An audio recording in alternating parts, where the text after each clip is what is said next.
네, 안녕하세요. 오늘 얘기 드릴 거는 법인이 부동산을 이제 매도를 할 때 어떤 세금 이슈가 있는지 그리고 뭐가 중요한지에 대해서 한번 얘기해 보겠습니다. 이제 법인이 부동산을 갖고 있는 경우가 뭐 주택을 갖고 있는 경우도 있고 토지, 뭐 공장을 갖고 있는 경우도 있겠죠. 그리고 또는 이제 토지를 갖고 있는 경우에서는 비섬용 토지를 업무랑 상관없는 비섬용 토지를 갖고 있는 경우 있고 업무랑 상관이 있다고 하더라도 이제 비섬용 토지로 판단할 수 있는 근거가 있어요. 이제 그런 것들에 대해서 좀 주의사항이 중요한데 주의사항이 있는데 먼저 이제 법인세법에서는 부동산 처분 이익으로 봅니다. 그러니까 이 개인 같은 경우 부동산 같은 경우를 양도를 하면 양도소득세가 발생을 하잖아요. 근데 법인은 그냥 법인세가 발생을 해요. 근데 법인세는 그냥 처분이익이 있는 양도가액에서 원래 있는 장부가액 이걸 빼면 이 처분이익이고 처분이익이라도 법인세율이 9%에서 최고 24%까지로 과세가 되고요. 일반적으로 9% 또는 19%로 과세가 됩니다.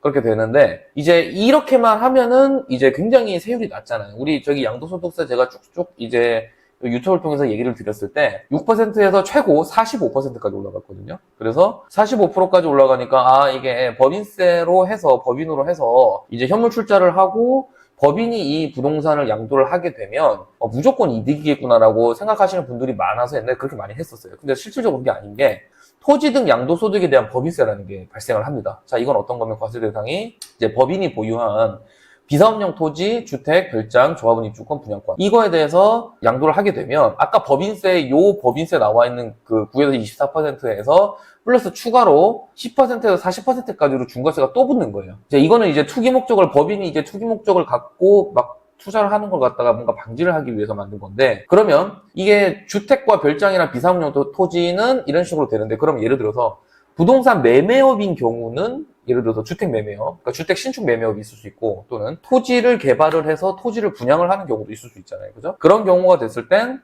과연 이 토지 등 양도소득에 대한 법인세라는 중과세가 붙을 것인가? 대부분 많은 사람들이 이거는 다 사업용으로 사용을 했고 왜냐면 업종 자체가 부동산 매매업이니까 이건 무조건 사업용으로 인정을 받을 수밖에 없는 거라고 생각을 하시고 토지 등 양도소득에 대한 법인세를 신고를 안 하는 경우가 굉장히 많아요. 근데 아닙니다. 토지 등 양도소득에 대한 법인세는 과세 대상이 분명히 말했어요. 비사업용 토지라고. 그러면 이 비사업용 토지라는 게 예를 들어서 공장 건물이 있고 토지가 있어요. 여기에서 내가 건물을 세워서 운영을 해요. 이거는 사업용으로 인정받겠죠. 근데 그 공장의 부수 토지라든지 이런 걸 갖다가 따져가지고 어느 범위에서만 사업용으로 보고요. 나머지 전체를 갖다가 다 사업용으로 보지 않습니다.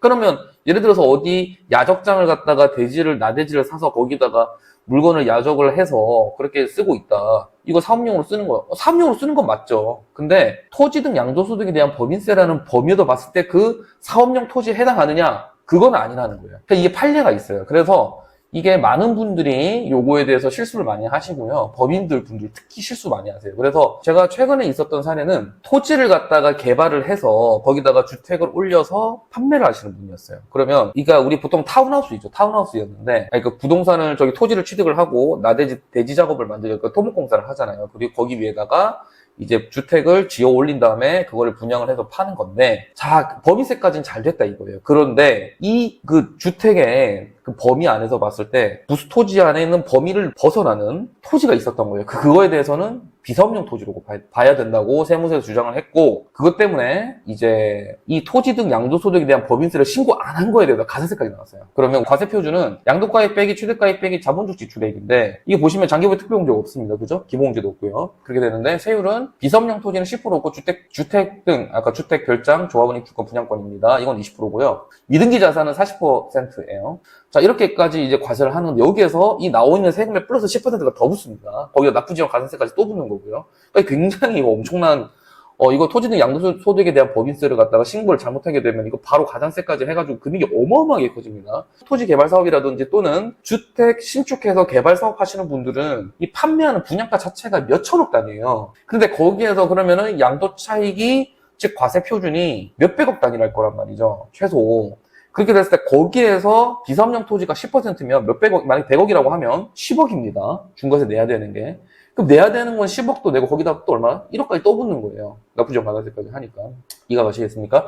그 정도로 이거는 세금이 엄청 무서운 세금이에요. 그래서 이거 무조건 내가 이거 사업용으로 사용했고 주택 매매업이니까, 그러니까 부동산 매매업이니까 이거에 대해서 이제 토지 등 양도소득에 대한 법인세라는 중과세가 붙지 않겠구나 라고 생각하시면 안 된다는 겁니다. 무조건 이거는 상담을 받아보고 계약서라든지 내부 그 장부 작성했던 거라도 이런 걸 갖다가 싹 다 봐야 돼요. 그렇게 보고 나서 해야 되는 거고, 이거에 대해서 차이가 나고 안 나고는 진짜 큰 차이가 납니다. 한 몇십억 차이가 날 수가 있어요. 세금에 대해서. 이해가 가셨습니까? 이렇게 될 수 있고. 자, 그러면 한번 예시를 들어볼게요. 그러면 이제 또 궁금한 게 어떤 토지를 법인이 갖고 있는 경우와 그냥 개인이 갖고 있는 경우로 했을 때 양도를 하게 되면 세금이 얼마가 누가 더 많이 나오는가 한번 봅시다. 자, 첫 번째 개인 양도. 그러니까 이거는 처음에 비삼용 토지 20년 보유를 했고 5억에 샀다가 10억에 팔았어요. 자, 그러면 개인 양도소득세는 양도가액이 10억이고 취득가액이 5억이고 양도 차익은 5억이라고 해볼게요. 계산 심플하게 하기 위해서. 장기후불 특별공제 30% 들어가죠? 1억 5천 들어갑니다. 과세표준은 3억 5천이겠죠. 여기 산출세액은 1억 4,800만 원입니다. 왜냐면 이제 여기에 중과세 10%가 붙은 거예요. 아까 말했죠. 비삼용 토지라고. 임야 같은 거예요. 임야 같은 거. 자, 이런 거면 이제 총 1억 4,800만 원의 세금이 나오는구나. 오케이. 개인 양도소득세는 그쪽 나오는구나. 이거 지방세 뺀 겁니다. 자, 그리고 두 번째. 법인으로 하면 똑같이 양도가액 10억이고 취득가액 5억이므로 양도 차익은 이제 5억이, 그러니까 처분이익이죠. 5억이고 이거에 대해서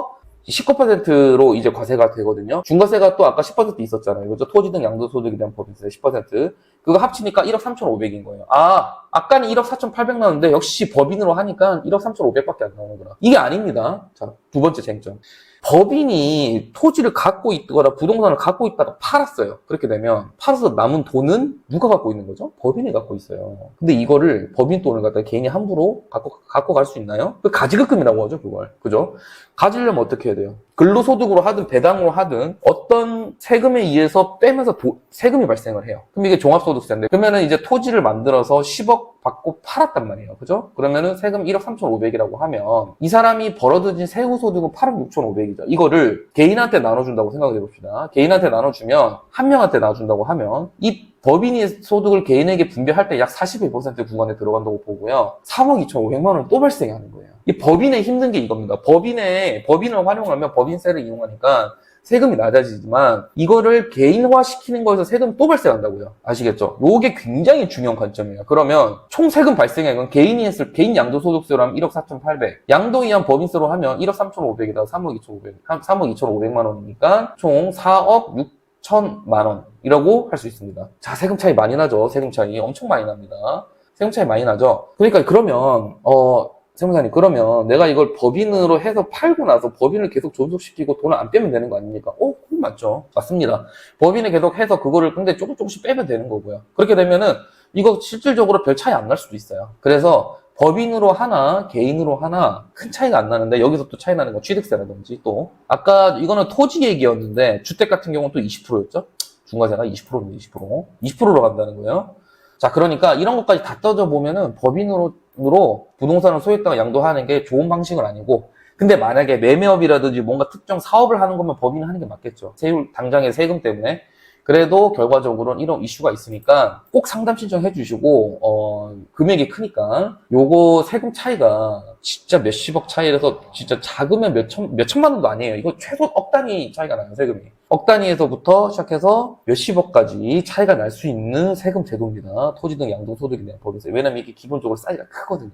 그래서 꼭 이거는 진짜 전문가한테 맡기셔야 됩니다. 전문가한테 조금 수수료가 많이 들더라도 전문가한테 맡겨야지. 안 그랬다가 이거 나중에 가산세 붙고 이러되면 정말 골치 아파집니다. 네, 오늘 여기까지 하겠습니다. 감사합니다.